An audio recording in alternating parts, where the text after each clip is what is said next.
Hi friends, ఈరోజు మీకు సొర్రపిట్టు ఎలా వండాలో చేసి చూపిస్తామండి. ఈ వీడియో ఎక్కడ స్కిప్ చేయకుండా చూడండి, చాలా బాగుంటుంది. నేనైతే చూడండి 2 సొరలు తీసుకున్నాను. ఇవి అయితే మేమే కోసేసాము.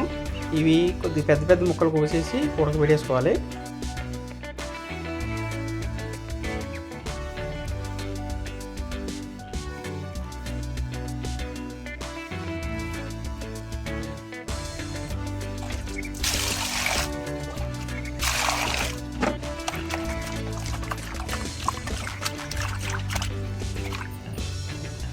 ఈ సొర ముక్కల్ని నీళ్ళు వేసి బాగా ఉడకబెట్టేసుకోవాలండి. ఉడకబెట్టేసుకుంటే ఆ పొర పైన తొక్కంతా తీసేయాలి. ఉడకబెట్టుకున్న తర్వాత చూశారు కదా, బాగా ఉడికిపోయి ఇప్పుడు ఒక్కొక్క చేప ముక్కల్ని కూడా తీసి మనకి ఈ పై పొర తీసేయాలన్నమాట. లేకపోతే ఇసుకలా తగులుతుందండి. పొర తీయకపోతే కంపల్సరీ పొర తీయాలి. ఇంకా అలా పొర తీసేసుకొని ఇవన్నీ కూడా పక్కన పెట్టుకొని అప్పుడు మనం సొరపిట్టుకి ప్రిపేర్ చేయాలి.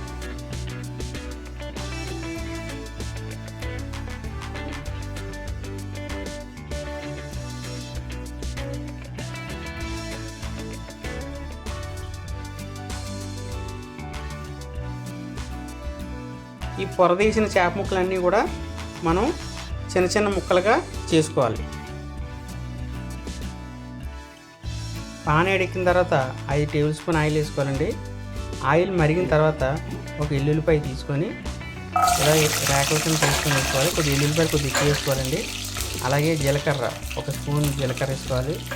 ఎండుమిర్చి ఒక 2 ఎండుమిర్చి అయితే చిన్న చిన్న ముక్కలు చేసుకొని వేసుకోవాలి. ఇవన్నీ కూడా బాగా వేపుకోవాలి. కరివేపాకు కూడా వేసుకోవాలండి. 5 పచ్చిమిర్చిని ముక్కలు కోసుకొని వేసుకోవాలండి.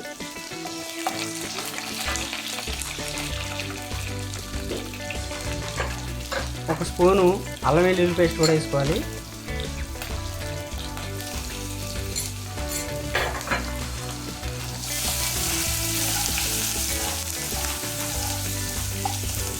ఒక 3 మీడియం సైజు ఉల్లిపాయలు తీసుకొని మనం పేస్ట్లా చేసుకొని వేసుకుంటే సరిపోతుందండి.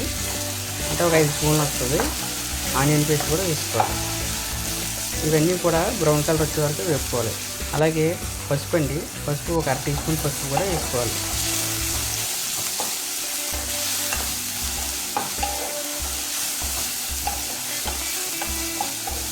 ఈ సొరపిట్టు ఫ్రై కాబట్టి మనం ఉప్పు వేసుకుంటలేదండి, సాల్ట్ వేసుకుంటున్నాం. ఒక 2 స్పూన్లు సాల్ట్ వేసుకుంటే సరిపోతుంది.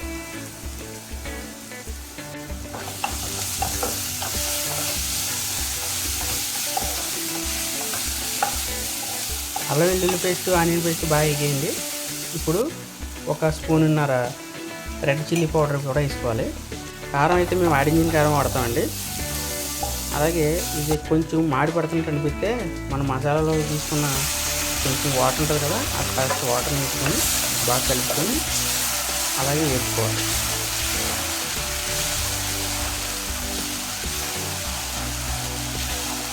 అల్లం వెల్లుల్లి పేస్ట్ కారం ఆనియన్ పేస్ట్ బాగా వేగేయండి.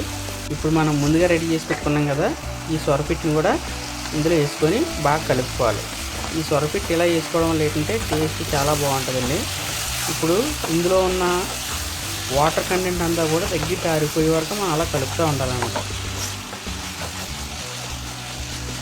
ఇప్పుడు కాస్త మన ఫ్లేవర్ ధనియాల పొడి కూడా ఒక 1/2 టీ స్పూన్ వేసుకోండి. అలాగే మసాలా కూడా కాస్త కొంచెం అండి ఒక 1/4 టీ స్పూన్ అయితే సరిపోతుంది ఫ్లేవర్ కోసం. ఇప్పుడు కూడా కారం కొద్దిగా 1/2 టీ స్పూన్, ఇందాక స్పూన్నర వేసాం కదా, ఒక 1/2 టీ స్పూన్ కంపల్సరీ ఈ మనకి చేపకు పట్టేలాగా కాస్త వేసుకొని ఇదంతా కూడా బాగా దగ్గరికి అయ్యేలా కలుపుకోవాలి. ఎంత బాగా ముక్క విడిపోయేలా ఉంటే అంత బాగుంటుందండి. అందుకే మూత పెట్టేసి ఒక 10 నిమిషాలు ఆవిరి ఆగిపోయేలా అలా చూసుకోవాలి. ఇంకా చూసారా, ఇంకా వాటర్ ఇంకా లైట్గా కనపడుతుంది కదా, ఆ వాటర్ అంతా కూడా దగ్గరికి అయిపోవాలండి. అప్పుడే మన సొరపిట్టు టేస్ట్ వస్తుంది అన్నమాట. అలా దగ్గరికి అయిపోతేనే టేస్ట్ బాగుంటుంది. కాస్త కొత్తిమీర కూడా వేసుకొని ఒక 5 నిమిషాలు మళ్ళీ మూత పెట్టి ఉడకనిద్దామండి. 5 నిమిషాలు అయిందండి, చూద్దాం. చూసారా, మంచి గుమగుమలాడిపోతుందండి సొరపిట్టు. మంచి స్మెల్ వస్తుంది. ఈ కొత్తిమీర ఫ్లేవరు, ఈ సొరపిట్టు ఫ్లేవర్ కూడా చాలా బాగుందండి. అంతే అండి. ఇలా దగ్గరికి అయిపోతే మనకి సొరపిట్టు రెడీ అయిపోయినట్టే. చూసారా భలే ఉంది చూసారా. తింటే అండి ఇంకా అదిరిపోద్ది. రుచి అయితే మాత్రం చాలా బాగుంటుంది. మీరు ఎవరైనా సరే సొరపిట్టు ఫస్ట్ టైం చూస్తే కనుక కంపల్సరీ కామెంట్ బాక్స్లో తెలియజేయండి. అది చూసారా దుమ్ము, ఆ దుమ్ము కూడా చాలా బాగుంటుందండి. మాంసం ముక్క దుమ్ములో ఉంటుంది.